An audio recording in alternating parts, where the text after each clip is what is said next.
Bonjour, bonjour à toutes et tous. Vous êtes nombreux, c'est formidable. Je suis ravi de vous voir dans cette salle parmi nous ce matin.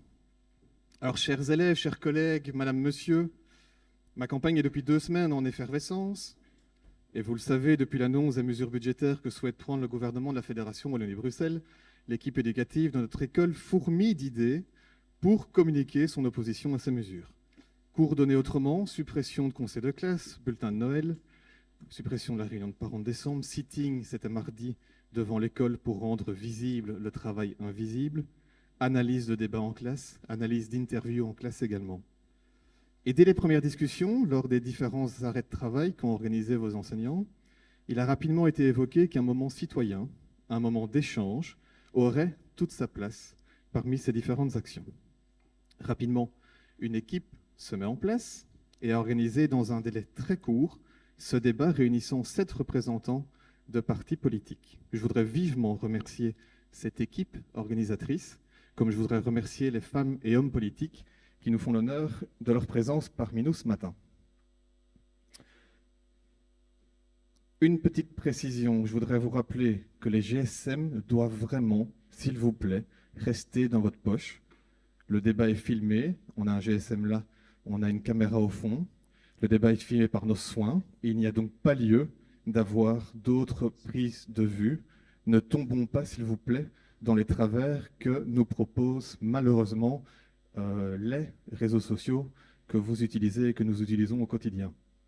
Je vais laisser la parole à Madame Ambursin et à Madame Mailleux, que nous remercions et qui animeront le débat et qui, avant toute chose, vont vous présenter les différents intervenants de celui-ci. Monsieur Dupont et moi-même, on remercie encore vivement toute l'équipe qui a organisé cette matinée. Bon moment citoyen à toutes et tous.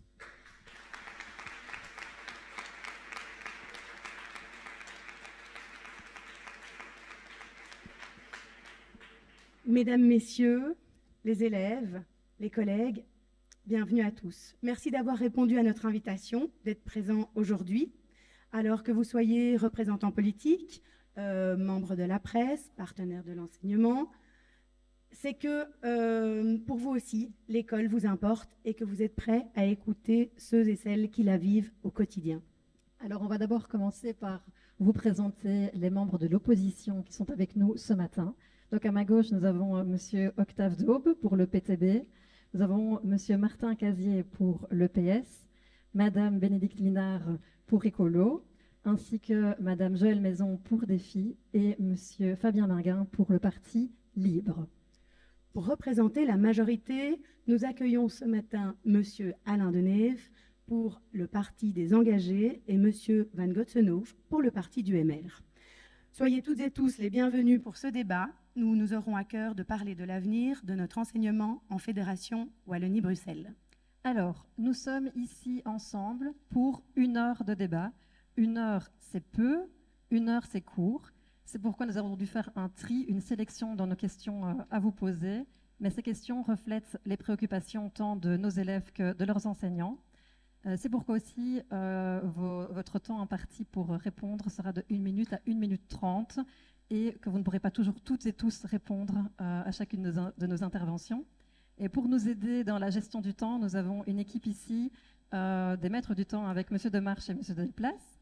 Et ici, à côté de moi, nous avons l'équipe de fact-checking composée de Madame Barra, Madame Verhelst et Monsieur Phillips.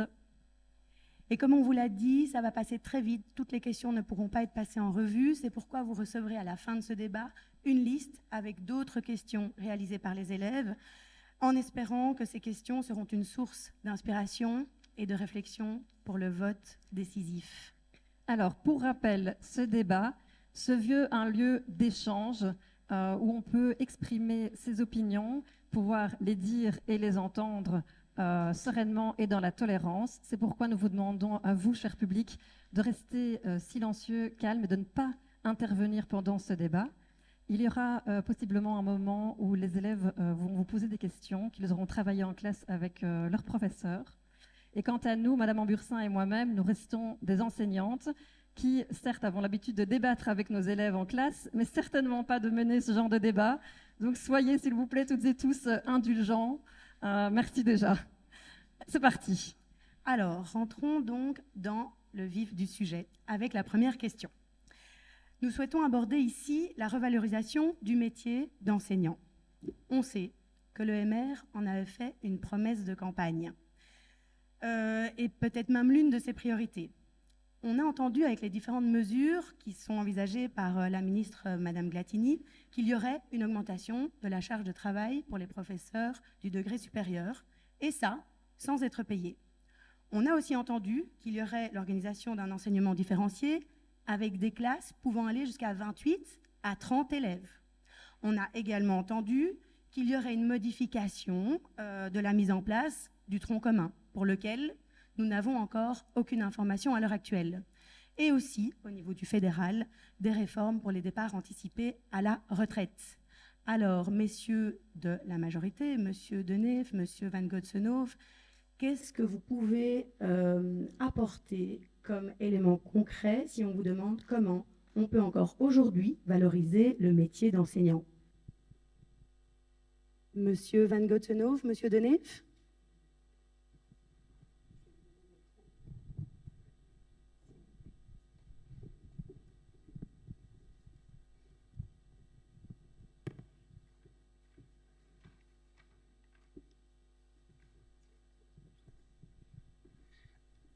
Chers élèves, bonjour. Puisque c'est un peu à votre initiative que tout ceci s'organise et que les questions, vous les avez préparées avec vos professeurs en cours, il ne vous aura pas échappé, permettez-moi de faire un peu d'ironie, que la majorité est assez minoritaire sur ce plateau.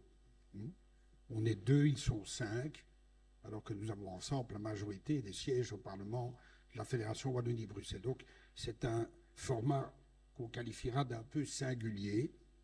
Mais ma foi, c'est comme ça. Et quand on accepte de venir à un débat, on accepte les règles du jeu de ce débat. Je pense que pour l'intérêt du débat, ce serait bien de ne pas avoir les 2 personnes de la majorité qui parlent et puis les 5 de l'opposition. Ce serait peut-être bien de panacher, voilà, pour avoir des avis un petit peu, certainement même divergents. Alors, sur la première question, il y a beaucoup de points. Donc, on ne peut pas répondre en 1 minute à tous les points. Alors, moi, je vais simplement en prendre 2. Je veux commencer par le dernier, qui est d'ailleurs, entre parenthèses, le nouveau statut CDIE. Écoutez, je n'ai rien à vous dire parce qu'il n'existe pas encore, parce qu'il n'a pas été discuté, il n'a pas été négocié, il n'a pas été concerté. Donc, pour l'instant, c'est une non-issue, comme on dit en anglais. C'est effectivement pourquoi je ne l'ai pas mentionné. Voilà. Alors, la réforme des DPPR, c'est quoi? C'est pas qu'on supprime les DPPR, elles sont maintenues. On aligne simplement les DPPR dans l'enseignement sur ce qui existe ailleurs dans la fonction publique. Il y avait là une situation, sans doute à l'avantage d'un certain nombre d'enseignants qui prenaient les DPPR, mais qui n'était pas justifiée par rapport à d'autres fonctionnaires placés dans les mêmes conditions. Donc, qu'est-ce qu'on dit simplement? C'est que ce qui comptera, c'est 24 mois possibles de prise de DPPR, là où ça pouvait monter jusqu'à 40 avant. Voilà, c'est tout.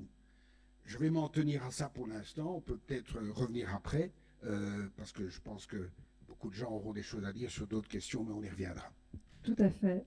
On peut peut-être passer chez vous. Quelqu'un veut prendre la parole? Oui. Voilà, avant de... Pardon. Ah. Je suivais le conseil de M. Deneve. Madame Linard, allez-y, et je vous donne la parole après, monsieur Van Gotsenhoven. Merci, bonjour à toutes et à tous. Comme le temps est compté, j'ai envie de vous dire ceci. Le plan, le slogan de la majorité en début de législature est celui-ci. Avoir le courage de changer pour que l'avenir s'éclaire. Aujourd'hui, on voit surtout qu'il y a du courage pour saboter, et en tout cas, en ce qui concerne l'école, l'avenir ne s'éclaire pas du tout. Et je vais continuer avec ceci. Vous êtes ici dans cette salle plein d'élèves, mais aussi des enseignantes, des enseignants, les personnels de la direction. Et aujourd'hui, tout le monde de l'école dénonce ce qui se passe et les mesures que la majorité est en train de mettre en place. S'il vous plaît, si vous croyez que c'est la bonne chose à faire, surtout ne baissez pas les bras.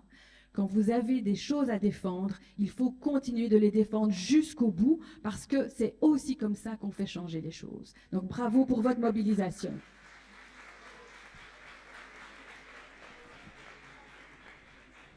Monsieur Van Goetsenhoven, est-ce que vous auriez, si on reprend la question, des idées vraiment pour valoriser le métier? Écoutez, on parle de certain nombre de mesures, mais voilà, il y a aussi un certain nombre d'avancées. Par exemple, la valorisation des métiers avec l'augmentation du barème pour les nouveaux enseignants à hauteur de 5%. On a aussi le renforcement des formations continuées. Ce sont des choses évidemment dont on parle assez peu. Et puis l'allègement du travail face classe pour les débuts, mais aussi les fins de carrière. Alors effectivement, voilà, il y a la question qui fâche, qui est l'augmentation des 2 heures pour face classe pour les enseignements du secondaire supérieur.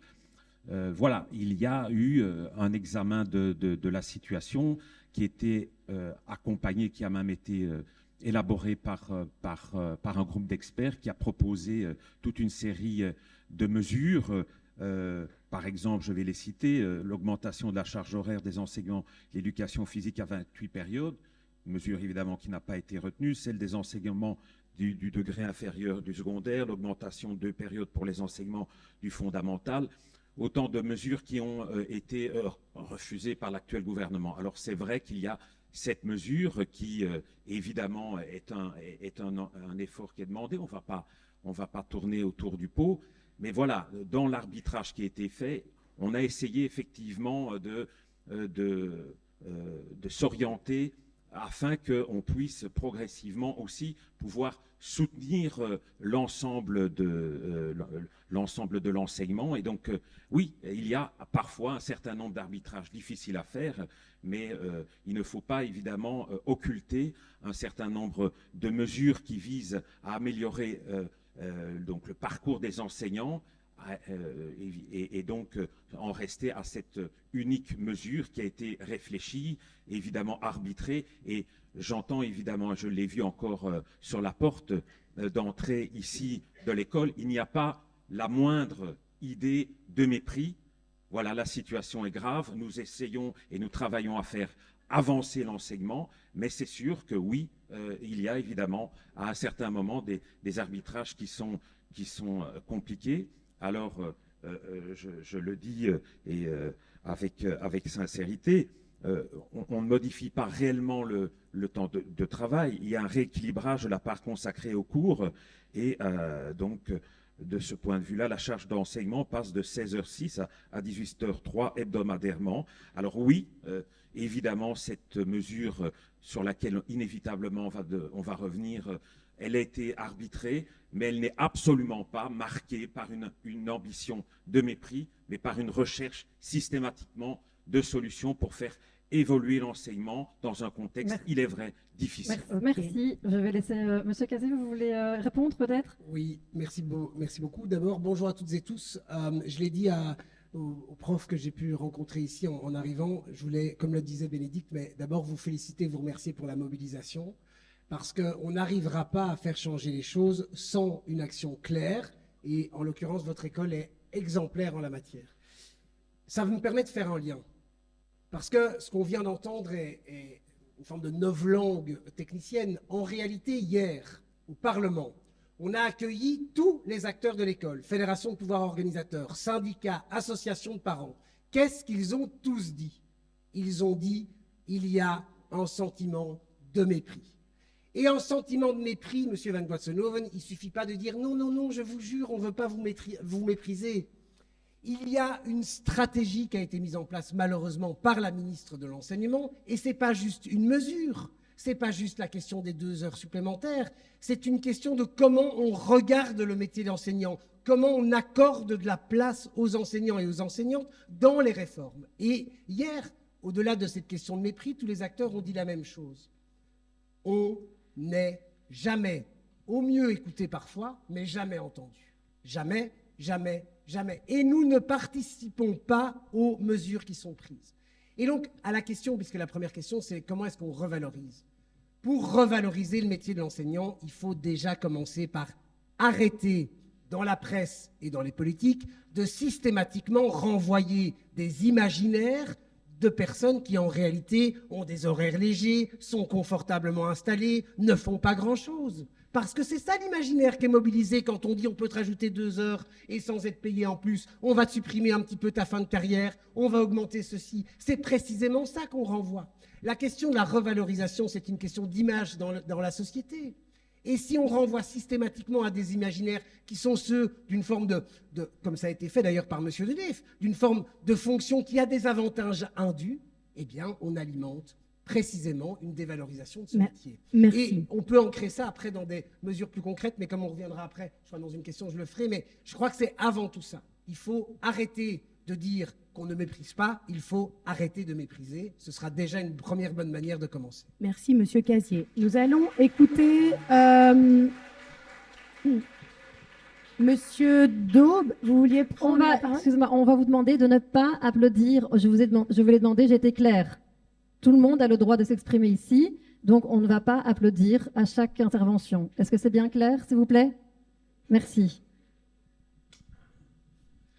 Voilà. Bonjour à toutes et à tous. Un tout grand merci pour l'organisation de ce débat. Je pense que c'est important de pouvoir faire de la politique pas qu'au Parlement, mais aussi de pouvoir en discuter partout dans la société.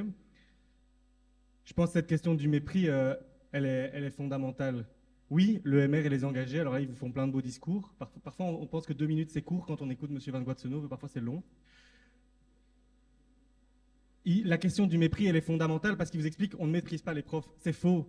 C'est complètement faux. Ils font passer partout l'idée que les profs sont des fainéants, qu'ils ne travaillent pas assez, que ceci, que cela. Et maintenant, ils leur demandent de bosser 10% de plus sans leur payer 1 euro. C'est soi-disant le parti qui veut récompenser les travailleurs, hein, l'EMR. 10% de plus sans leur payer 1 euro. Il n'y a aucun métier où on accepterait ça. Et donc oui, vous avez parfaitement raison, vous les élèves, mais aussi les profs, de se battre contre cette mesure parce qu'elle va impacter tout le monde. Elle va abîmer l'enseignement, elle va faire que vos profs seront plus fatigués, auront moins envie de donner cours, seront moins dynamiques. Et c'est logique, on peut le comprendre quand on doit travailler 2 heures de plus, parce qu'en vrai, ce n'est pas 2 heures de plus qu'on leur demande. Hein. Ils doivent préparer le cours à la maison. Donc c'est au moins 4 heures de plus, si pas plus encore. Et donc quand on demande ça à vos profs, oui, il y a une forme de mépris généralisé sur les professeurs. Et je pense qu'on peut le voir ici. Hein. Tout à l'heure, M. Denef, désengagé, il a utilisé un mot, c'est les avantages. Il trouve que les profs, ils ont des avantages.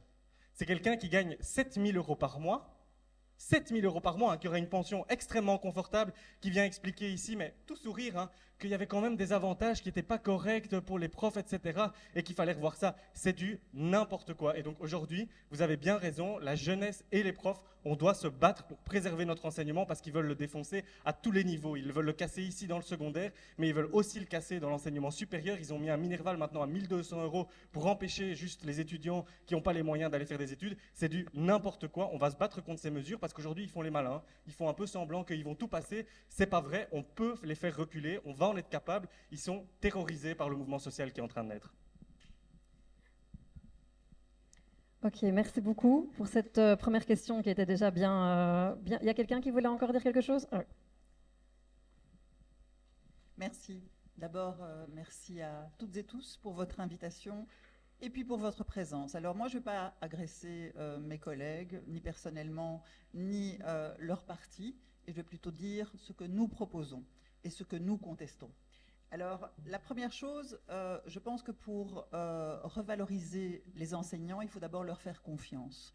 Il faut restaurer la confiance. La confiance, c'est le dialogue, c'est la concertation, et manifestement, c'est ce qui a été dit pendant toute la soirée d'hier, et bien manifestement, ce dialogue, cette confiance n'existe plus, et ce dialogue, ce n'est même pas une question d'être écouté, les enseignants ne sont même plus entendus. La deuxième chose que j'ai envie de vous dire, c'est qu'il ne faut pas changer les règles en cours de parcours. Alors, ça fait 10 ans qu'on travaille sur le tronc commun, que les différents gouvernements ont travaillé sur le tronc commun.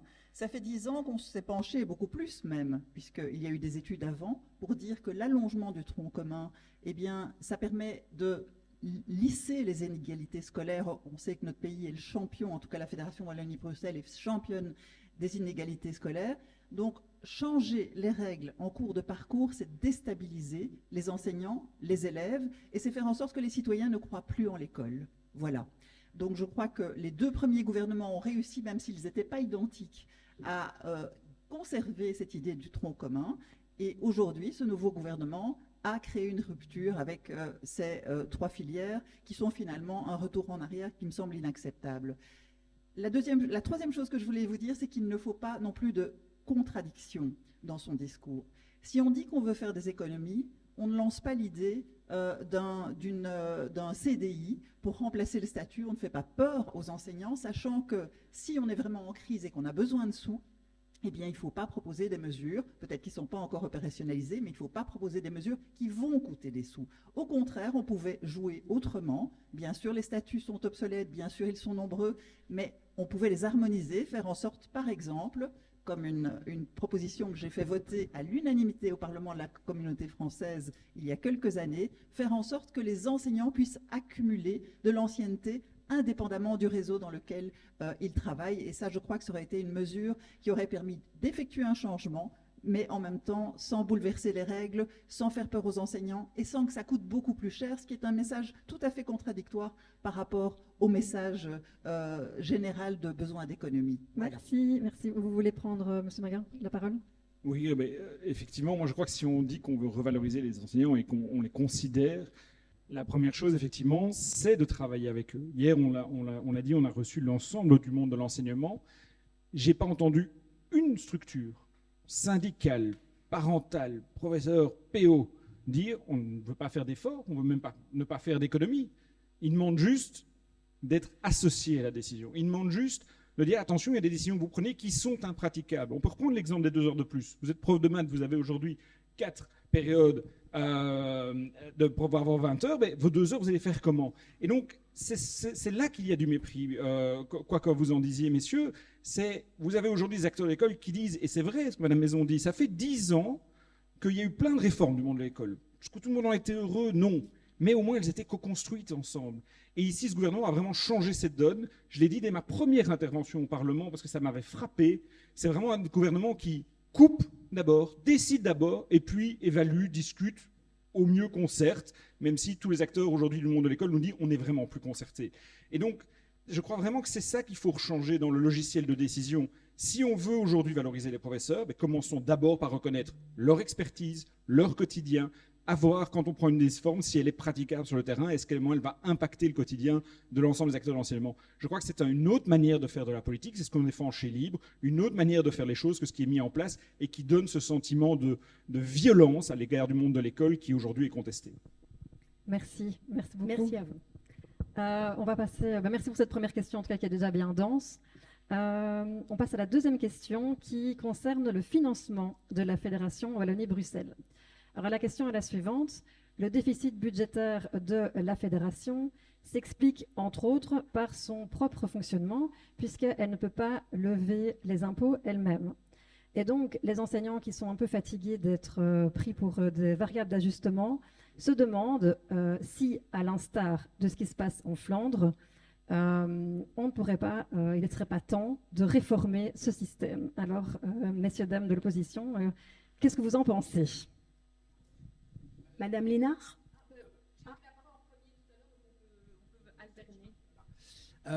C'est une excellente question parce que c'est très juste. C'est très juste, mais peut-être 2 éléments. Le premier, c'est que effectivement, aujourd'hui, la plus grosse partie du déficit de la Fédération Wallonie-Bruxelles vient bien du fait que les recettes n'évoluent pas aussi rapidement que les dépenses. On peut discuter éternellement de savoir si les dépenses évoluent trop vite. Par exemple, je ne pense pas que les bâtiments scolaires soient dans un suffisamment bon état qu'on peut ne plus investir dedans pendant 100 ans. Tout à l'inverse. Donc, il faudra bien faire face à ça. Alors, est-ce qu'on peut faire comme en Flandre? Non. Parce que la Flandre, comment est-ce qu'elle a réglé le problème? Elle a fusionné la communauté flamande et la région flamande, enfin plus exactement, elle a absorbé la région flamande dans la communauté flamande, et elle peut donc lever l'impôt dans un budget généralisé. Du côté francophone, c'est un poil plus compliqué parce que je vois mal la région wallonne absorber la région bruxelloise, ou la région bruxelloise absorber la région wallonne, le tout dans une communauté française. Enfin, ça n'ira pas. Par contre, ça n'empêche pas d'avoir 2 autres choses. La première chose quand même qu'il faut dire aujourd'hui, parce que moi j'entends tous les jours, il n'y a pas d'alternative, il faut faire des économies, on s'en sort plus, blablabli, blablabla, et on n'a pas de levier fiscal. Sauf qu'au fédéral, en Wallonie, là où on a les leviers fiscaux, précisément, qu'est-ce qu'on fait? On prend aussi des mesures qui mettent à mal la Fédération Wallonie-Bruxelles et l'enseignement en particulier. Je prends par exemple un truc sur l'enseignement supérieur. L'enseignement supérieur a, je ne vais pas rentrer dans les détails, mais un ensemble de fonctions qui ne sont pas, en gros, qui ne sont pas fiscalisées de la même manière. Autrement dit, quand on engage quelqu'un, ça coûte moins cher. Le gouvernement fédéral dans lequel siègent les deux mêmes partis réfléchit à supprimer cet avantage. Mais en réalité, ça veut dire qu'on va définancer encore plus la Fédération Wallonie-Bruxelles. Donc, ce que je veux dire par là, c'est qu'à tous les endroits où on a le levier fiscal, commençons déjà par soutenir la Fédération Wallonie-Bruxelles. Et le gouvernement qui est en place aujourd'hui nous avait dit, l'avantage d'avoir Emer et engagé partout, c'est qu'on pourra avoir une grande vision cohérente à tous les niveaux de pouvoir. Effectivement, une grande vision cohérente. C'est-à-dire qu'en réalité, le gouvernement fédéral renvoie la patate chaude et l'addition à l'ensemble des entités en dessous, et c'est explicitement vrai pour la Fédération Wallonie-Bruxelles. Donc, premier élément de réponse, si tout le monde prenait ses responsabilités là où on a un levier fiscal, on ne serait déjà pas dans cette situation. Et la deuxième chose que je voudrais dire par rapport à ça, c'est qu'en réalité, oui, il va falloir qu'on revoie la loi de financement de la communauté française, c'est une évidence. Mais quand même, soyons attentifs. Aujourd'hui, ouvrir ce débat avec la NVA dominante au Parlement fédéral, c'est aussi un enjeu et un risque institutionnel. Donc il faut être attentif et commencer par quelque chose de simple, c'est que les francophones entre eux se mettent d'accord sur un projet commun qu'on va aller défendre interpartis, tous ensemble, dans l'intérêt de la Fédération Wallonie-Bruxelles. Voilà les deux solutions. Merci. Est-ce que vous voulez répondre quelque chose, messieurs de la majorité? Est-ce que vous avez des pistes par rapport à ça? Écoutez, revenons quand même sur deux chiffres. Donc, à l'heure actuelle, la Fédération Wallonie-Bruxelles doit payer en charge d'intérêt, c'est-à-dire aux banques, 350 millions par an. Si on ne met pas de l'ordre dans nos finances, en 2029, on payera 650 millions, ce qui représente 12 000 professeurs. Donc, la bonne gestion de nos déficits, c'est aussi, dans un deuxième temps, la capacité de pouvoir retrouver des moyens pour réinvestir. Parce que pour le moment, on paye beaucoup les banques. Ce n'est quand même pas l'objectif final. Alors je suis d'accord par rapport à un certain nombre de constats qui ont été exprimés par M. Calais sur le fait qu'en effet, se lancer aujourd'hui dans une grande réforme institutionnelle, ce n'est pas effectivement très souhaitable. Néanmoins, on peut quand même avoir un regard critique sur les modalités avec lesquelles la communauté française a été élaborée et qui nous amène effectivement à un plus grand degré de complexité du côté francophone. Il faut le constater, il faut essayer évidemment en sortir. Mais je ne pense pas très sincèrement qu'on pourra sortir de nos difficultés si on ne mène pas un certain nombre de réformes qui montrent que nous avons la capacité effectivement de pouvoir plus sainement gérer nos finances publiques. Sous la précédente législature, nous étions avec les écolos et le PS, voilà, il y avait des réformes qui étaient inscrites. La dernière en date a été torpillée parce qu'il y avait une campagne électorale. Donc, de toute façon, on peut effectivement tout changer, mais il faut avoir à un moment donné aussi la capacité d'avoir un certain forme de courage.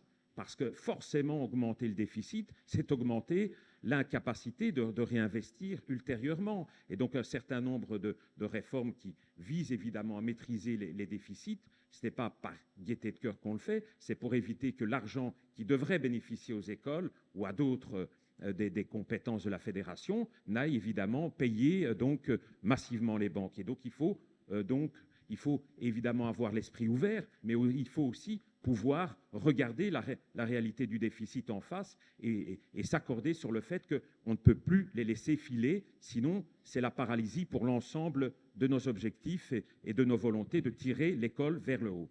Merci. Oui. Plusieurs éléments. Tout choix budgétaire est un choix politique. Donc les choix qui sont faits aujourd'hui par les majorités, que ce soit à l'Arizona ou à la Fédération Wallonie-Bruxelles, c'est un choix fait par ces partis-là. Et aujourd'hui, on constate, en tout cas en Fédération Wallonie-Bruxelles, que la majorité fonctionne avec des tableaux Excel tableaux Excel derrière lesquels cette majorité ne voit pas qu'il y a des gens. Ils ont oublié que derrière la réforme du qualifiant, il y avait des élèves de 6TQ qui ne pouvaient pas continuer en 7e par la suite. Ils ont oublié qu'en choisissant de ne pas augmenter l'encadrement dans les crèches, les puéricultrices vont devoir continuer de travailler de manière compliquée avec beaucoup d'enfants chaque jour. Ils ont oublié aussi que sans les profs, on ne peut pas continuer à faire grandir les enfants ou aider les adolescents à se construire pour devenir des citoyennes et des citoyens actifs.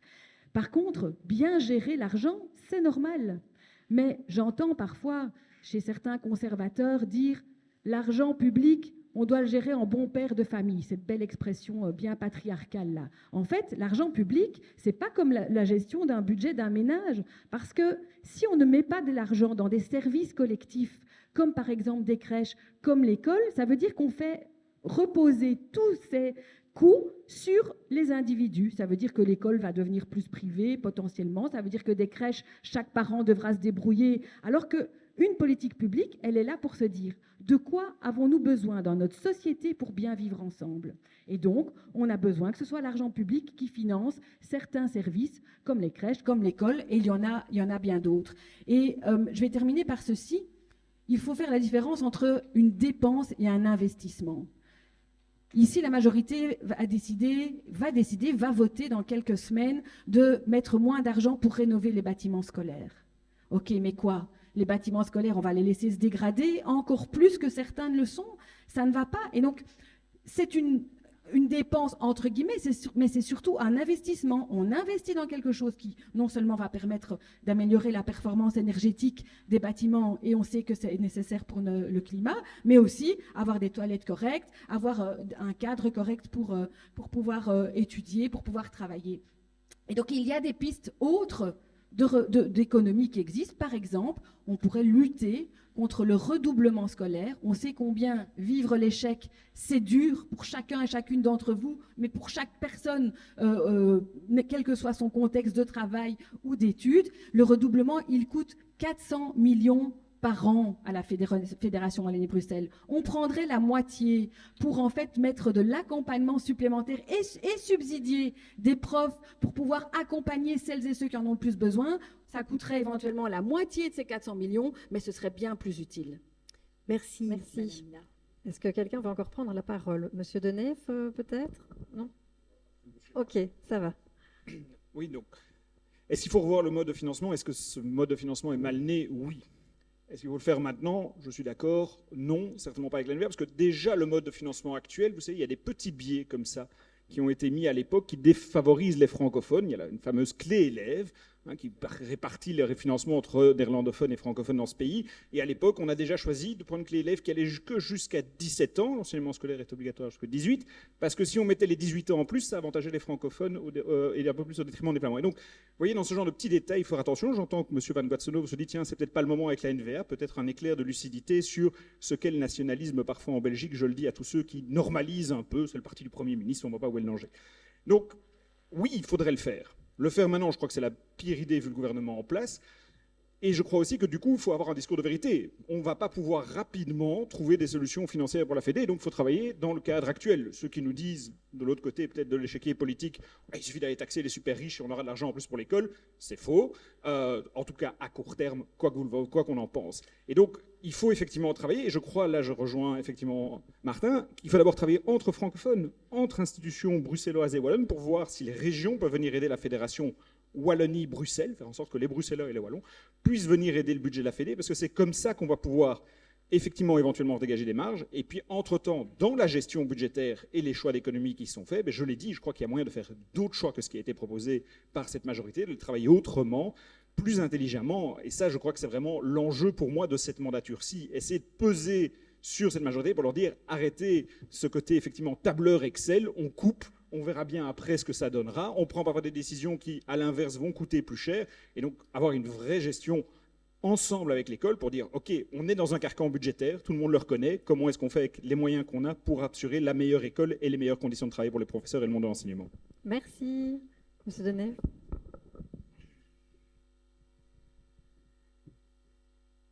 Chers élèves, moi, ce qui m'importe, c'est votre avenir. et ça importe à mon parti. Alors, votre avenir d'élève ici, il va encore durer 1 an ou 2, puis vous partirez, pas mal d'entre vous ferez encore des études, et puis vous deviendrez des citoyens de la vie active.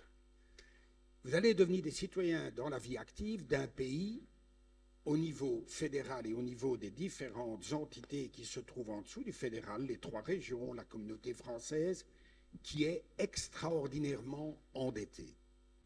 Et c'est ça qu'à tous les échelons, nous essayons de contrer.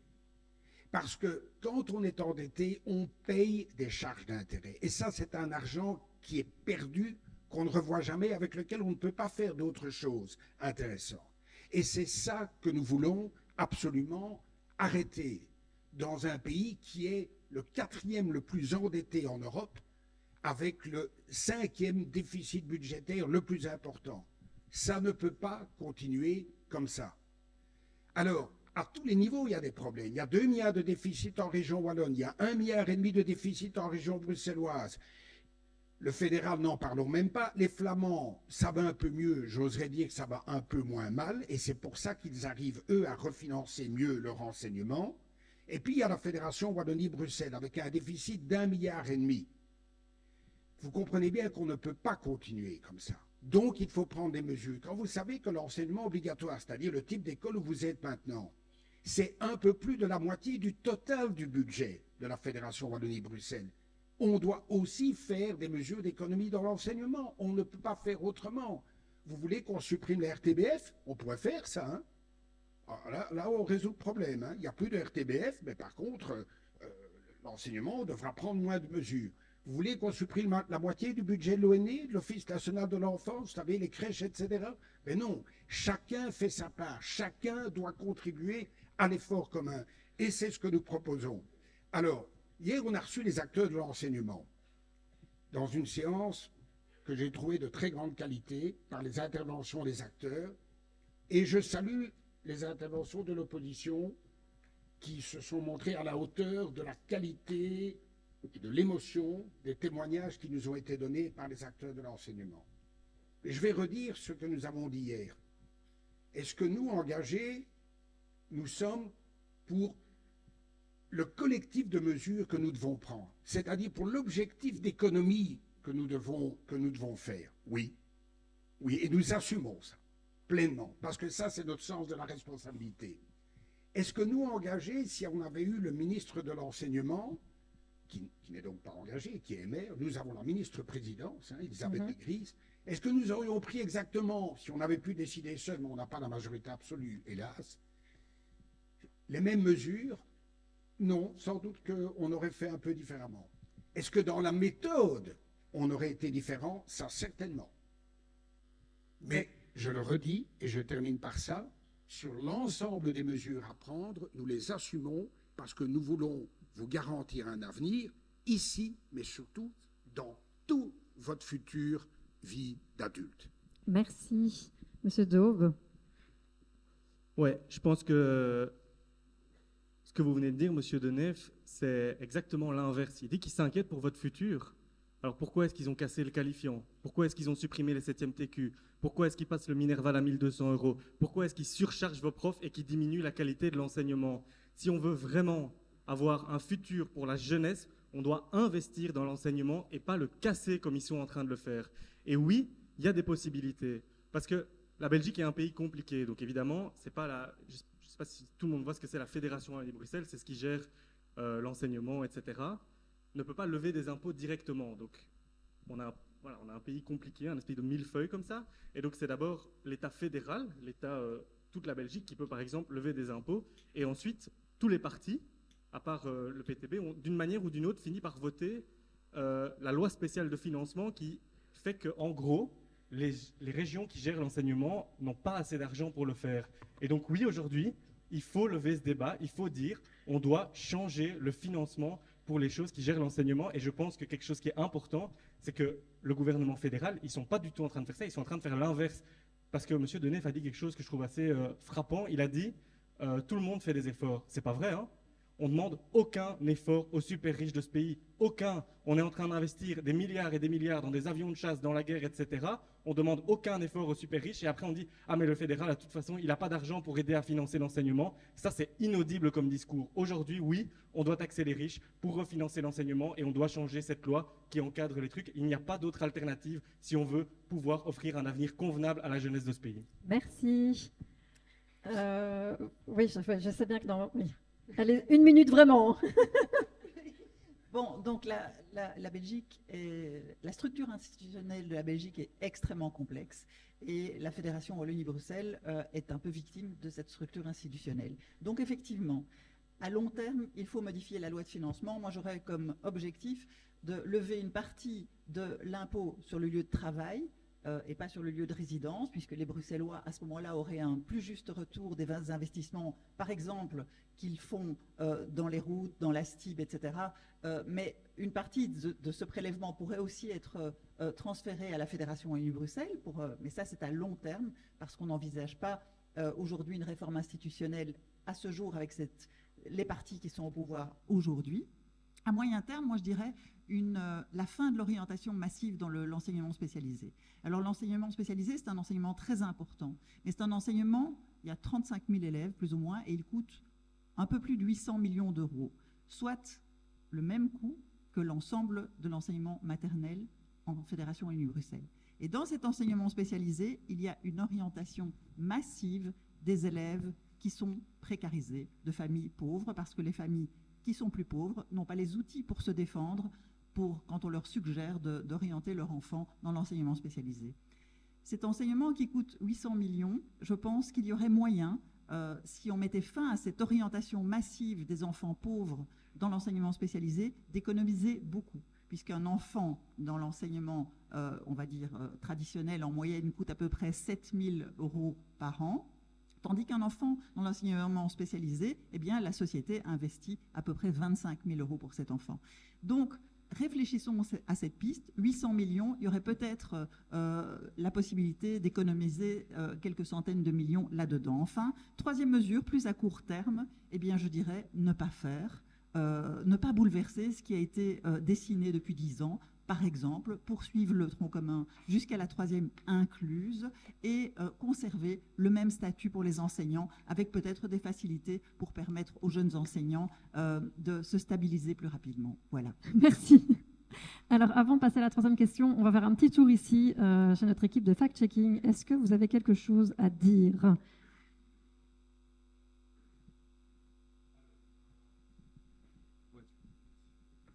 Donc, dans l'ensemble, effectivement, on n'a pas pu analyser absolument toutes les informations qui ont été données, mais on va revenir peut-être sur 2 éléments.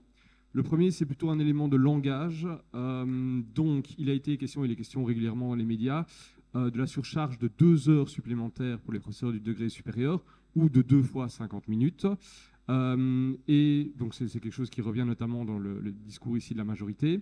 À l'opposition, on a plutôt parlé d'une surcharge de 10% de travail. Et donc, factuellement, effectivement, on a plus affaire à 10% de travail supplémentaire et non pas seulement 2 fois 50 minutes, puisque parler de 2 fois 50 minutes supplémentaires, eh bien, ça invisibilise le travail hors classe réalisé par les enseignants. Alors, deuxième élément, c'était dans la question 2 par rapport aux chiffres avancés, donc notamment sur les charges d'intérêt. Il a été question d'une charge d'intérêt de 350 millions. En réalité, elle est de 288 millions en 2025. Il y a une augmentation. On est passé de 228 à 288 en 2 ans. Et on projette pour 2029 583 millions € de dette et non 650 comme ça a été annoncé. Alors, ce sont des chiffres. Hein. Ce qui est vrai, par contre, c'est que cette augmentation de charge est tout à fait conséquente et que ça aggravera la dette. Voilà. Je ne sais pas s'il y avait d'autres éléments dont vous vouliez parler. Voilà pour les principaux éléments factuels. Pour le reste, ça nous paraît assez correct. Très bien. L'heure tourne, donc nous allons maintenant passer à la 3e question. Cette 3e question va aborder le thème de la pénurie des enseignants. On sait qu'il y a une grande inquiétude face à la pénurie d'enseignants qui s'annonce et avec les réformes envisagées, beaucoup craignent que la situation devienne quasiment ingérable. Et donc, force est de constater que peu d'étudiants choisissent encore de s'engager dans des études pour devenir prof. Et les réformes qui s'annoncent pourraient bien renforcer cette tendance. Alors, la question est la suivante. Comment peut-on faire face à cette tendance? Est-ce que dans l'opposition, quelqu'un souhaite prendre la parole? Monsieur Daube, nous vous écoutons. Ah, pardon, Madame Maison. Complexe. Bah oui, aujourd'hui, il y a une pénurie d'enseignants. Ça veut dire qu'il n'y en a pas assez. Et vous le voyez sûrement chaque jour. Moi, en tout cas, quand j'étais élève, c'était il n'y a pas très longtemps, en fait, on avait beaucoup de profs qui étaient absents, pas remplacés, et que c'était un problème général. J'ai parfois fait des journées où on rentrait à 14h parce qu'il n'y avait plus cours. Et donc, ça, c'est ce qu'on appelle la pénurie d'enseignants. Et aujourd'hui, toutes les mesures qu'ils vont prendre vont l'aggraver. Qui a envie de devenir prof si la charge de travail augmente? Même pour les étudiants qui vont faire prof, ils ont passé le nombre d'années de 3 à 4 ans, pardon, et ils ont passé le Minerval de 835 à 1200 €. Donc même à ce niveau-là, les mesures qu'ils prennent pour les étudiants qui veulent faire prof, ils leur mettent des bâtons dans les roues. Et donc, qu'est-ce qu'on va avoir? On va avoir de moins en moins de jeunes qui ont envie de faire prof. J'ai rencontré beaucoup en fait, d'amis qui se sont posé la question à un moment dans leurs études, est-ce que j'ai envie de devenir prof? J'en ai même un qui est allé jusqu'à faire les stages. Ouais, bon, vous vous retrouvez devant des classes de 30 personnes à devoir gérer, il y a une énorme charge de travail, ça ne vous donne pas envie aujourd'hui comme métier. Et même certains, on va dire, points positifs du métier qui étaient une certaine stabilité, une bonne pension, ils sont aussi en train de le casser. Donc tout ce qui faisait que ce métier-là avait un sens et pouvait donner un sens, ils sont en train de l'abîmer. Et c'est pour ça qu'avec le PTB, notre solution pour revaloriser le métier de prof, mais aussi pour que les élèves se sentent mieux en classe, on veut diminuer la taille des classes. C'est une proposition qu'on porte depuis des années et des années et pour laquelle on va continuer de se battre parce qu'on pense que s'il y a une plus petite classe, on peut faire du meilleur travail, on peut plus discuter avec les élèves peuvent se sentir aussi plus inclus dans la classe et que pour les profs, ça donne aussi un métier où ils sont plus à l'aise. Et donc il faut faire exactement l'inverse de tout ce que ce gouvernement MR et engagé est en train de faire. Il faut investir dans l'enseignement et essayer d'avoir des plus petites classes. C'est ça qui va donner envie à des jeunes de faire ce métier-là. Merci. Est-ce que justement, du côté des engagés et du MR, vous avez une réponse par rapport à ce qui vient d'être évoqué? Voilà. Tout d'abord, évidemment, ça ne va pas régler le problème ici immédiatement, mais c'est une question qui touche pas que la Belgique. C'est un problème mondial, puisque d'ailleurs c'est une thématique qui est d'ailleurs traitée par l'ONU. Donc ça montre évidemment que c'est un questionnement qui n'est pas réservé à la Fédération Wallonie-Bruxelles. Alors ça ne nous exonère pas effectivement de nous poser des questions. Et donc nous devons évidemment aussi veiller que le début de carrière soit mieux accompagné, qu'on puisse lutter contre, évidemment qu'on puisse stabiliser plus rapidement donc les enseignants débutants qui aujourd'hui effectivement dans le début de carrière sont souvent mis donc en difficulté par des situations qui ne sont pas voilà, qui mettent plusieurs années à se stabiliser, entre autres au travers de la statutarisation qui est évidemment aujourd'hui débattue, mais l'objectif doit évidemment faire en sorte que les jeunes professeurs en quelque sorte se sentent mieux accompagnés, qu'on puisse alléger leurs tâches de travail au début pour qu'ils puissent évidemment donc s'implanter dans l'enseignement de façon plus favorable et d'être le moins possible chahuté. Je pense aussi qu'il faut évidemment, mais c'est une approche sociétale hein, qui ne se limite pas à seulement ce que fait la Fédération Wallonie-Bruxelles, mais insister sur le respect des professeurs et donc être aussi évidemment intraitable sur la violence auquel ils peuvent parfois être les victimes. Et donc les professeurs doivent être respectés par les parents, par les élèves, etc. Il faut qu'il y ait évidemment par rapport à ça une très grande attention à cet égard et globalement évidemment le métier d'enseignant doit être valorisé dans une société. Donc il faut aussi ne pas s'exonérer d'en parler positivement. Aujourd'hui, nous évoquons un certain nombre de problèmes, mais voilà, mon épouse est enseignante, ma mère était enseignante.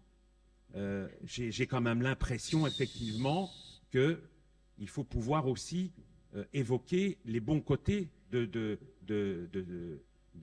cette profession, métier, ouais. ce rapport à l'autre, ce rapport effectivement à l'accompagnement, au développement de la jeunesse, et donc en fin de compte de ce rôle absolument essentiel dans notre société. Et donc ça aussi, c'est la responsabilité de tous les responsables politiques de ne pas non plus tout peindre en noir. Oui. Et donc voilà un certain nombre d'idées, mais en tout cas, je tiens à le dire, il ne faut pas effectivement considérer que des réformes sont menées pour faire du mal.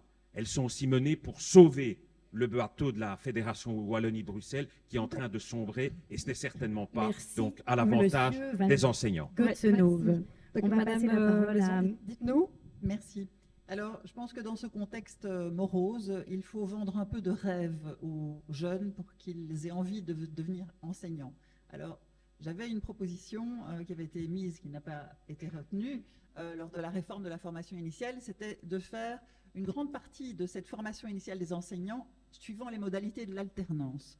Alors, je trouvais que c'était intéressant d'avoir pour les jeunes une vision plus pratique des cours pendant leur formation.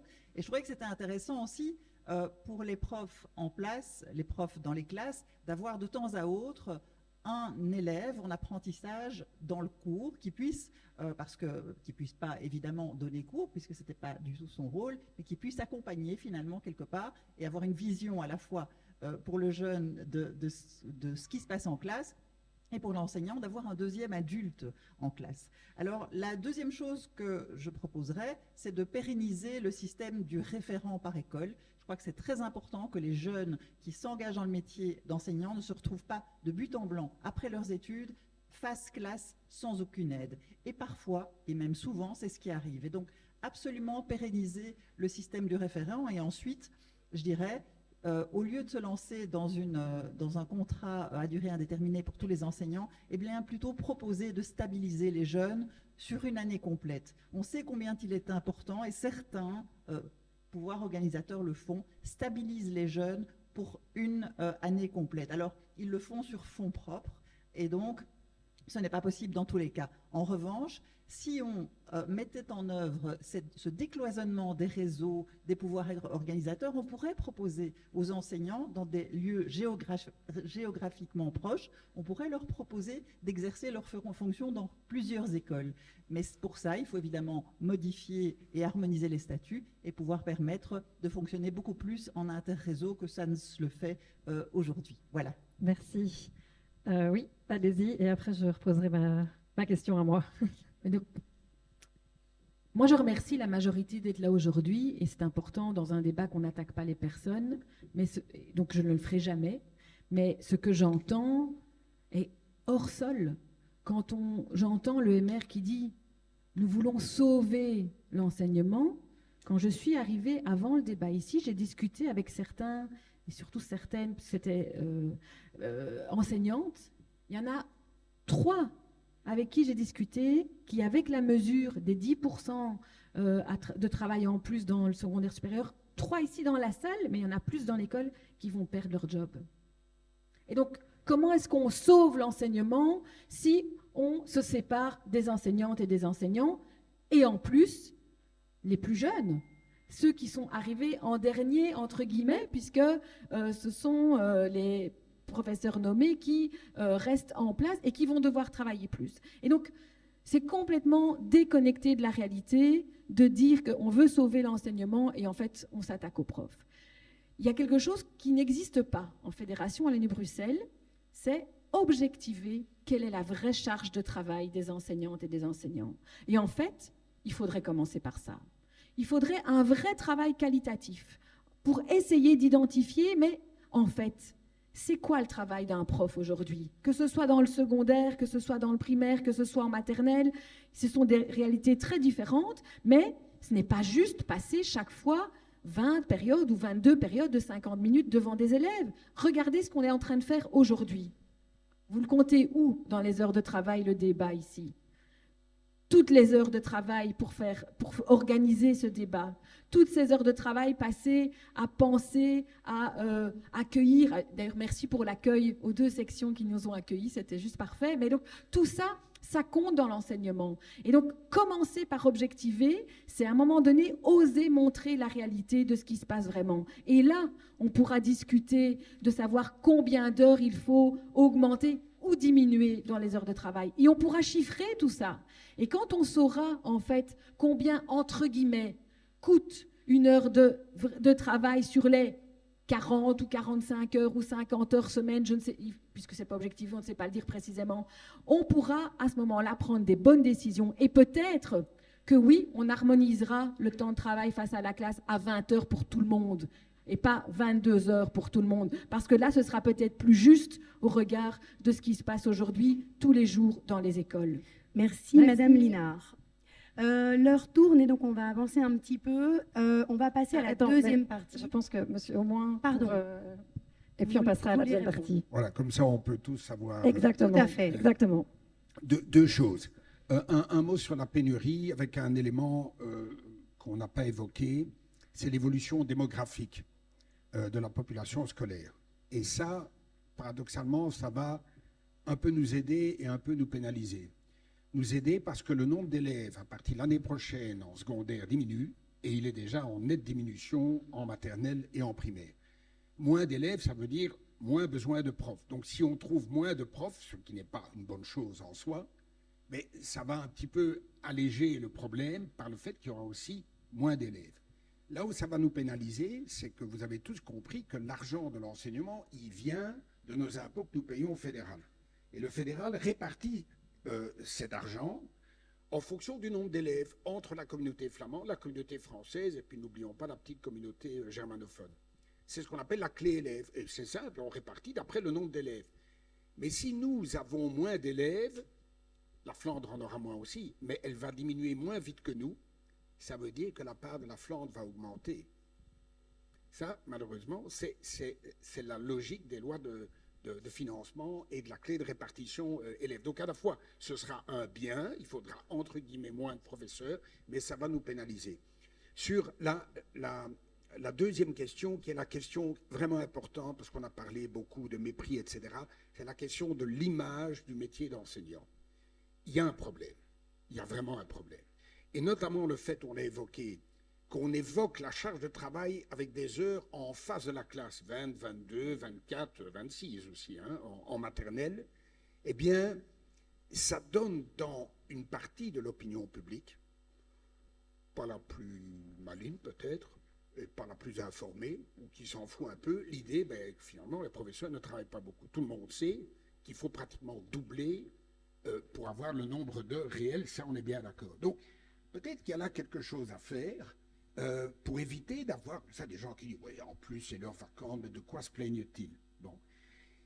Il faut donc, me semble-t-il, avoir des campagnes d'information bien faites qui expliquent à l'ensemble de la population ce que font réellement les enseignants. Ça me paraît fondamental.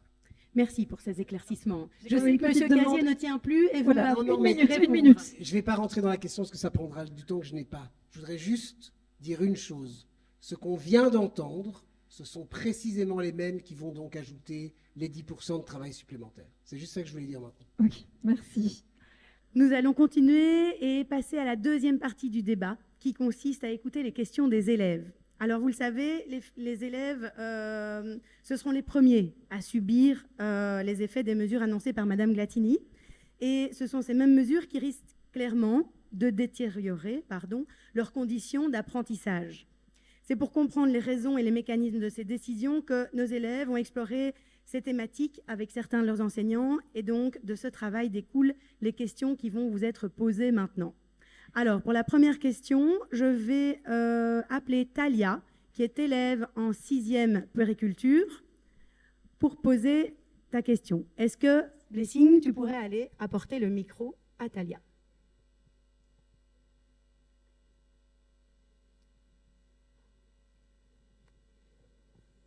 Bonjour Talia. Bonjour. Que pensez-vous de l'étude de la VUB et d'autres études européennes qui montrent qu'un professeur du secondaire supérieur en Fédération Wallonie-Bruxelles travaille 1872 heures par an, en comparaison à un employé ordinaire qui travaille 1824 heures par an. Alors, je vais d'abord peut-être interroger la majorité. Messieurs, est-ce qu'au regard de ces chiffres, vous avez encore l'image des enseignants fainéants?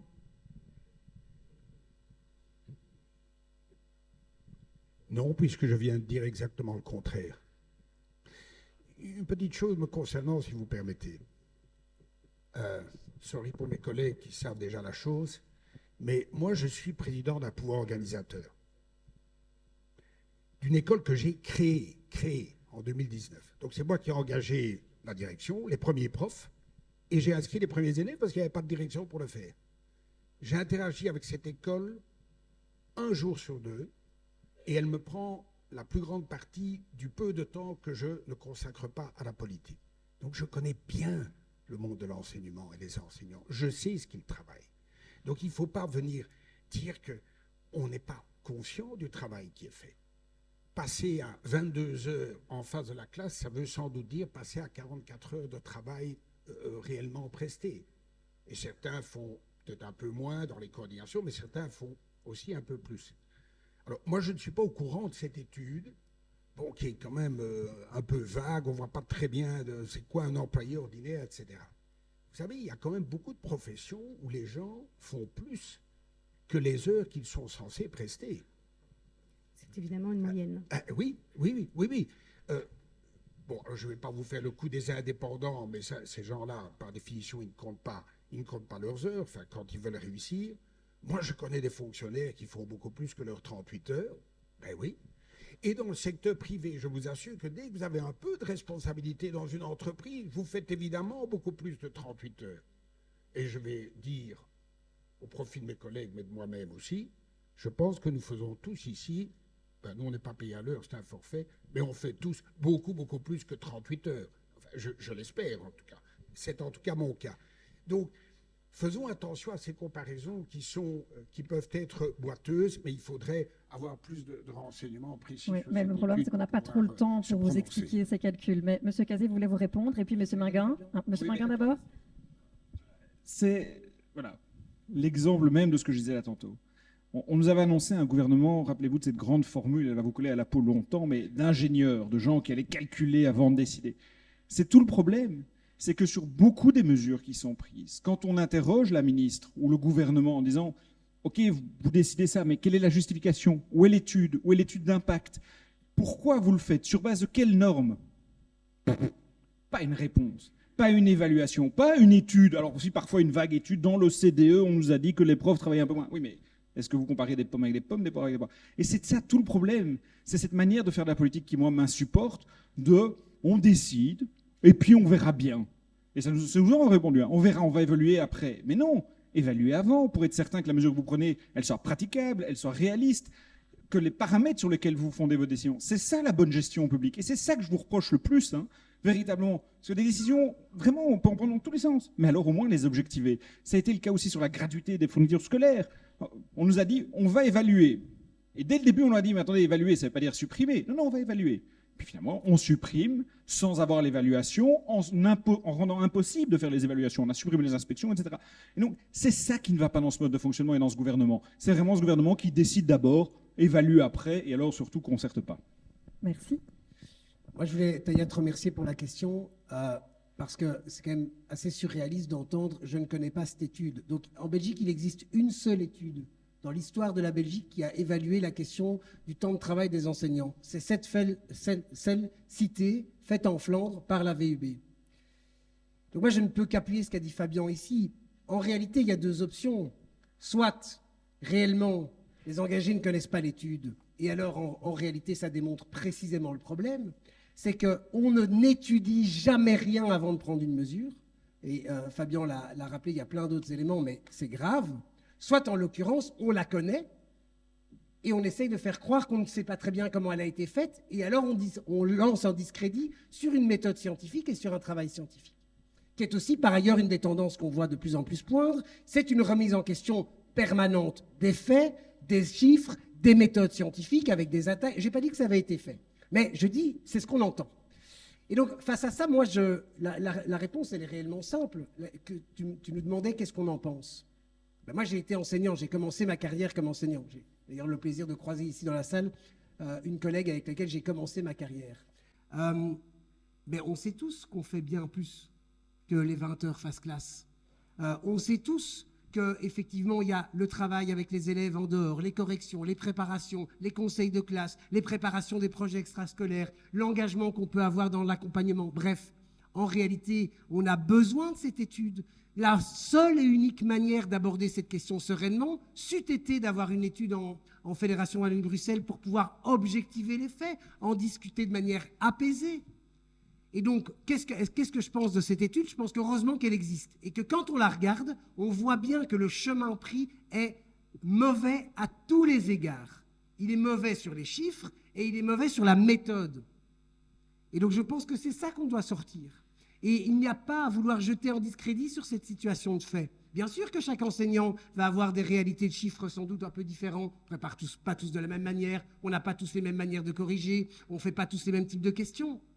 Mais par contre, quand on a une objectivation, il faut pouvoir la regarder en face. Et oui, les profs travaillent plus. Les profs travaillent plus qu'un employé moyen. Ça, c'est un fait. Merci. On va passer à la dernière la question. dernière question, tout à fait, d'Anna. Pour cette question, élève de 6e, latin langue.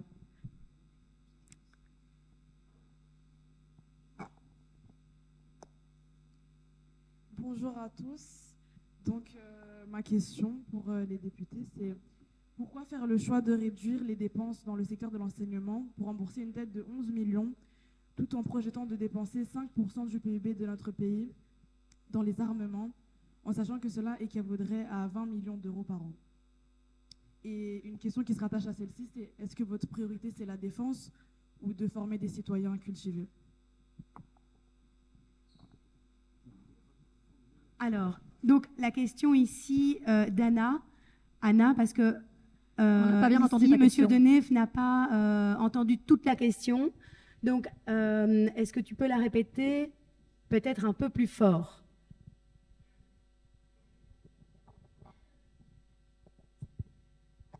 Ma question, c'était pourquoi faire le choix de réduire les dépenses dans l'enseignement pour rembourser une dette de 11 millions d'euros, tout en projetant de dépenser 5% du PIB de notre pays dans les armements, en sachant que cela équivaudrait à 20 milliards d'euros par an? Votre priorité est-elle la défense ou de former des citoyens cultivés? Alors, oui. Mais, disons que le monde est ce qu'il est. Moi, je ne l'ai pas choisi. Je n'ai pas choisi le fait que malheureusement, les démocraties, elles sont de moins en moins nombreuses dans le monde. Je le déplore. Je ne suis pas enseignant, mais même si j'ai un début de carrière là-dedans, mais enfin, je suis néanmoins historien. Et donc, en tant qu'historien, je peux vous dire que on peut désirer un monde, mais le monde tel qu'il est effectivement évolué, le nombre de démocraties ne cesse de reculer. Et donc, nous faisons partie d'un continent qui avait oublié que, oui, il pouvait y avoir des tensions extrêmement importantes, et on a désinvesti la défense pour orienter ses moyens vers d'autres politiques pendant de très nombreuses années, à tel point que nous sommes devenus parmi les moins bien dotés en termes militaires. Et puis voilà, on était un petit pays et on a essayé de passer sous les radars. Et puis un jour, évidemment, on nous a dit, mais vous êtes membre de l'OTAN, vous avez une certaine forme de solidarité avec d'autres pays. La situation de paix en Europe n'est plus la même. Malheureusement, il faut en tenir compte. Et bon, ne pensez pas que les efforts qu'on fait sont considérés par nos partenaires comme suffisants, hein. C'est le strict minimum, et même, il faut jouer au malin pour faire en sorte que ce soit même moins que le minimum. Donc, ces dépenses d'armée, ce n'est pas pour se faire plaisir. C'est parce que le monde est devenu dangereux. Et qu'à un moment donné, il faut défendre la démocratie. Quant aux questions de la dette, j'ai entendu 11 millions, mais non, c'est des centaines de millions. Et donc malheureusement, oui, il faut veiller à l'éducation, à la jeunesse, à la sécurité, à tout. Et c'est ça évidemment qu'il est extrêmement compliqué. Tout le monde demande des moyens supplémentaires, la justice, la police, les soins de santé, tout le monde. Et il y a beaucoup de légitimité dans un certain nombre de demandes. Mais il faut faire des arbitrages dans un monde devenu compliqué. Et donc, déserter les questions de sécurité, malheureusement, on ne peut plus le faire. On l'a fait longtemps, on ne peut plus le faire. Merci beaucoup. Oui, monsieur Daube. Merci. Merci beaucoup pour ta question parce que je pense qu'elle permet de parler du choix de société qu'on va faire. Et je pense qu'au moins, OMR, ils ont un choix de société cohérent. Au niveau fédéral, ils veulent faire plein de cadeaux aux riches et jamais les faire payer. Et la deuxième chose où ils nous font perdre énormément d'argent, c'est qu'ils veulent investir maintenant 35 milliards sur les 10 prochaines années dans la défense. Donc ils ont fait leur choix. Ils ont fait leur choix, ils veulent une société qui va vers une surmilitarisation et qui va faire des immenses cadeaux aux plus riches et aux plus fortunés. Il faut comprendre une chose, monsieur Van Guatsenove ici explique que le monde est devenu dangereux, mais ils sont en train de le rendre dangereux. La course à l'armement qu'on est en train de faire, vous croyez que les pays avec qui il y a peut-être des tensions, etc., ne sont pas en train de regarder et de se dire on doit aussi augmenter notre budget militaire. C'est absurde ce qu'on est en train de dire. Avec l'OTAN, on dépense déjà 10 fois plus de budget militaire que la Russie. Avec l'Union européenne, on dépense déjà 3 fois plus de budget militaire que la Russie. La Russie n'a même pas réussi à aller à un petit bout de l'Ukraine et on aimerait nous faire croire qu'ils vont arriver demain sur la grande place de Bruxelles. C'est n'importe quoi. On est en train d'alimenter une économie de guerre. Et donc, j'apprends que monsieur ici est historien. Si on regarde par exemple l'histoire de la Première Guerre mondiale, on voit très bien que ces courses à l'armement où les pays se surarment et se surarment, ça mène à la guerre. Et donc, si on veut demain se préparer, on ne doit pas préparer la guerre et investir dans les budgets militaires. Au contraire, on doit investir dans la diplomatie entre les pays, trouver des solutions et ne pas aller vers le conflit qu'on nous propose comme seul avenir. Parce que pour la jeunesse, c'est clair, le seul avenir qu'ils nous proposent, c'est la guerre. Vous avez peut-être reçu la lettre de Theo Franken qui vous dit il va falloir aller faire le service militaire. Là, ils ont de l'argent pour vous donner 2000 € à ceux qui veulent aller se battre. Mais par contre, pour ceux qui ont envie d'étudier, pour ceux qui ont envie d'apprendre quelque chose, là, il n'y a pas d'argent, il faut payer 1200 € pour faire des études supérieures. On va se battre contre ce modèle de société-là parce qu'ils n'ont qu'une seule avenir pour la jeunesse, c'est la guerre. Et ben moi, je veux la paix et je veux une jeunesse qui a le droit d'aller dans l'enseignement. C'est ça que je veux pour la jeunesse. Merci, monsieur. Est-ce que la majorité voudrait répondre déjà quelque chose? Écoutez, moi, allez, un petit mot. La Belgique n'a jamais attaqué personne, mais elle a été 2 fois envahie. Voilà. Elle n'a jamais attaqué personne. Donc nous ne sommes pas un pays belligérant. Voilà. Et donc, à un moment donné, et si si dans les années 30, on n'avait pas laissé faire Hitler, on aurait peut-être effectivement économisé de nombreuses vies. Donc il ne faut pas venir avec un certain nombre de considérations historiques complètement tronquées. Merci. Monsieur Deneuve et puis Madame Lina, ça ira? Ou Madame Lina? Ok. Ok, super. On alterne homme-femme, c'est bien. En plus. Pour Écolo, c'est très clair, et comme ça je réponds à la question. Pour Écolo, il faut investir dans tout ce qui permet aux enfants et aux jeunes de devenir des citoyennes et des citoyens.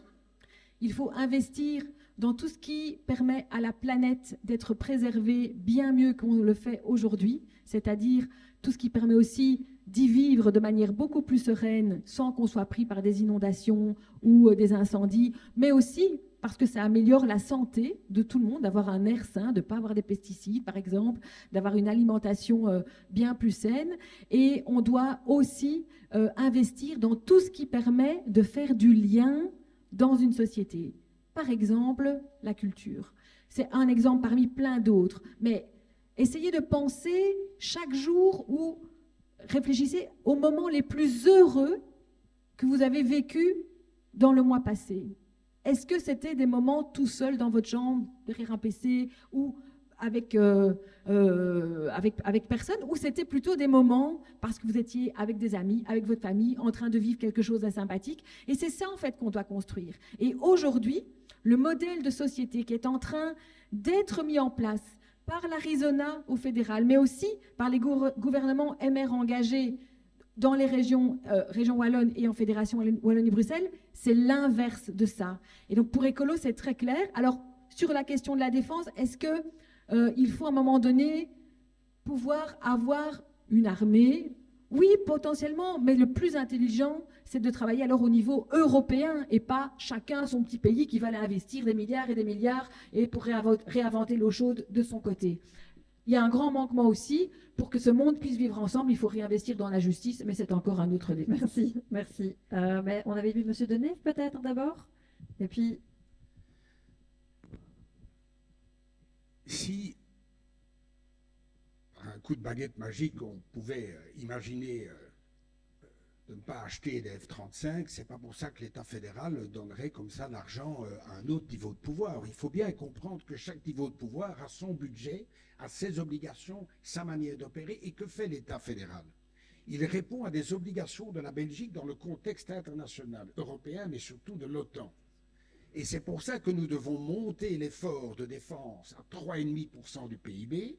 On parle de 5, mais en fait c'est 3,5% d'efforts vraiment militaires, et le 1,5%, c'est des infrastructures, par exemple, que vous pouvez mettre à niveau, qui peuvent contribuer à l'effort militaire, mais qui sont d'une autre nature. Je prends un exemple. Vous devez amener depuis le port d'Anvers des chars. Pour les amener vers l'est de l'Europe, il y a des ponts qui ne peuvent pas supporter les chars. Bon, il faut changer le pont. Ça, c'est une défense civile, mais qui contribue à. Bon. Donc, on essaye de remplir et de rencontrer nos obligations. Pourquoi le fait-on?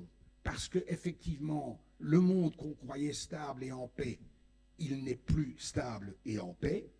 Il y a un pays qui nous menace, et je vous demande vraiment, chers élèves, de prendre ça en compte.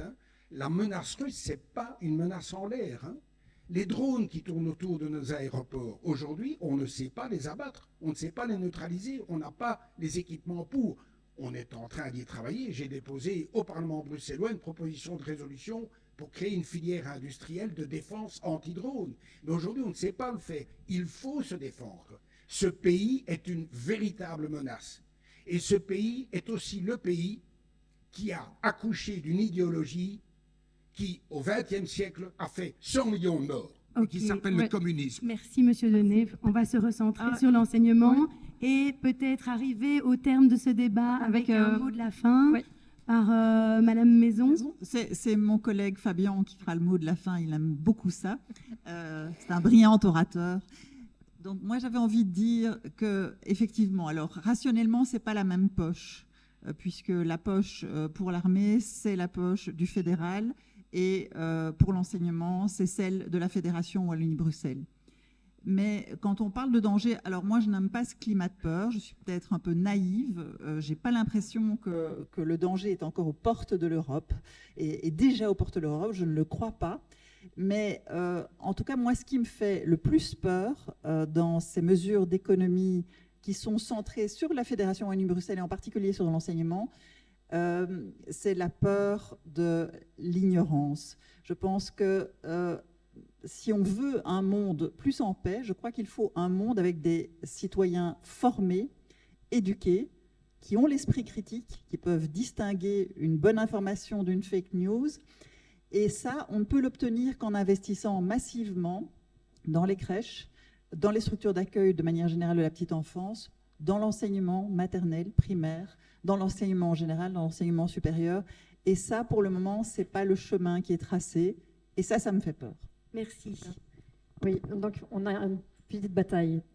Monsieur Casier, ou 30 secondes. Non, ouais, super rapidement.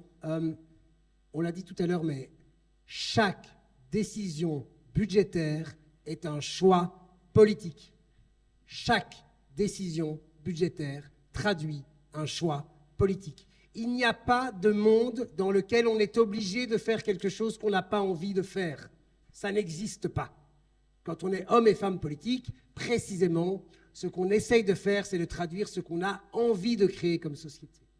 Et aujourd'hui, moi, je veux bien entendre tout ce qu'on veut sur la question du déficit et blablabli et blablabla, mais là, ce qui étaient les chiffres qui étaient cités tout à l'heure sur le fait que la Belgique, son déficit est dramatique, c'est précisément parce qu'on a décidé d'aller investir 35 milliards dans l'armée et qu'en fait, ce gouvernement fédéral n'est pas capable d'aller chercher l'argent là où il est, combien même il voudrait financer une politique avec laquelle je ne suis pas d'accord.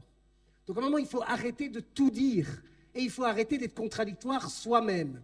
Nous, on ne croit pas effectivement dans un monde où la surmilitarisation va nous sauver. Par contre, on croit aussi qu'on doit pouvoir se préparer s'il y a des dangers face à nous. C'est un peu ce que disait Bénédicte. Mais qui peut penser que la Belgique, seule dans ce rapport, est la solution au problème? La solution ne se situe pas à notre niveau, et dès lors, on doit faire, et je cite rarement Churchill, mais je trouve que sur ce coup-là, il avait raison. Il a dit, durant la Deuxième Guerre mondiale, se pose la question, pendant toute l'occupation et la guerre en Angleterre, de savoir est-ce qu'on envoie tous nos budgets à la guerre? Et il dit non, on doit maintenir tous les budgets de la culture, parce que sinon, pourquoi se batterions-nous? Merci. Merci, merci. Et du coup, pour le mot de la fin... Très rapidement, on va d'abord répondre à la question. Ma priorité, si vous me demandez, c'est l'enseignement. Et je ne le fais pas comme un chanteur devant son public parce que je suis dans une école et que vous êtes présent et que vous dites que vous êtes le meilleur public. Non, si vous allez voir la charte de Libre sur libre.be, petite autopromo, vous verrez que c'est la priorité politique de notre mouvement. Par contre, je crois aussi que pour ça, il faut des esprits libres. Et effectivement, ayez deux choses en tête. D'abord, la première, effectivement, sur la question telle qu'elle est posée, il y a un problème intellectuel. C'est parce que vous enlevez des budgets à la défense que vous avez plus de budget pour l'enseignement. Il faut avoir un peu d'esprit critique et de vérité intellectuelle là-dessus. Par contre, sur les budgets de la défense, oui, je ne crois pas que des esprits libres soient des esprits qui soient dictés par des choix de la peur. Et on peut m'expliquer beaucoup de choses sur les choix qui sont faits dans les investissements de l'armée aujourd'hui au fédéral. Abattre des drôles avec des F-35, ça va être compliqué quand même. Donc oui, il faut des investissements intelligents dans la défense. C'est pas pour ça que ça se fait au détriment de l'école. Mais donc oui, il y a moyen de re-questionner les choix. Et surtout, ne laissez jamais la peur dicter votre liberté de conscience. Merci beaucoup. Oui, vraiment. 15 secondes. 15 secondes, allez. 4. Merci beaucoup pour ce débat. N'oubliez pas de rester solidaire, que la différence, c'est une richesse. Et n'oubliez pas de rêver, c'est important. Super, 15 secondes. Merci à vous.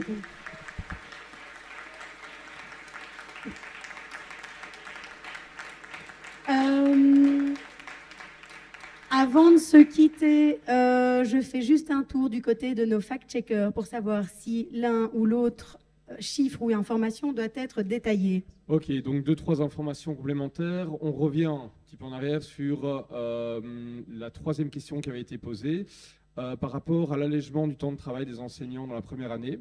Donc il s'agit bien d'un allègement par rapport aux nouvelles heures qui vont être prestées. Et donc c'est un maintien de la situation actuelle. Or, il y a actuellement à peu près 1/5 des enseignants qui abandonnent la fonction lors de la première année. Et donc, cette mesure-là ne va pas réellement changer la donne. En tout cas, cette mesure-là. Alors, complément d'information, parce que c'est revenu plusieurs fois par plusieurs intervenants ici, sur les études, sur l'objectivation du temps de travail dans l'enseignement. Donc, il existe effectivement des études régulières menées par au sein de l'OCDE sur le temps de travail des enseignants, mais effectivement, pour la Fédération Wallonie-Bruxelles, il n'existe pas de chiffres pour le travail total. Il existe des chiffres face classe, mais pas de chiffres pour le travail total. Et donc, il y a une absence, en fait, tout simplement, d'études de grande envergure pour le travail réel des enseignants en Fédération Wallonie-Bruxelles. Et alors, dernier petit élément, là vraiment plus factuel, dans la question qui a été posée par Anna, les chiffres ne sont pas tout à fait exacts, puisque la dette de la Fédération Wallonie-Bruxelles s'élève à 11,4 milliards d'euros. Et les dépenses pour la défense devraient augmenter dans les années à venir pour atteindre un budget estimé entre 8 et 12 milliards d'euros par an. Donc ce sont des budgets quand même plus conséquents. Merci voilà. pour ces précisions, Monsieur Phillips. Merci. Alors vous avez compris, on arrive au terme de notre débat que nous espérons avoir été porteurs et que vous ayez pu entendre nos inquiétudes, les inquiétudes de notre secteur. Nous savons vraiment qu'on a de la chance d'être dans une école ouverte à ce type d'initiative qui permet la réflexion, l'échange d'idées, qui sont, rappelons-le, le fondement de notre démocratie que nous devons absolument protéger. Et nous tenons vraiment chaleureusement à remercier tous les intervenants qui ont été disponibles et présents ce matin pour rendre ce débat possible, à vous, public, élèves, à la direction qui nous a soutenus depuis le début et à toute l'équipe des professeurs qui ont permis ce débat possible. Merci à tous.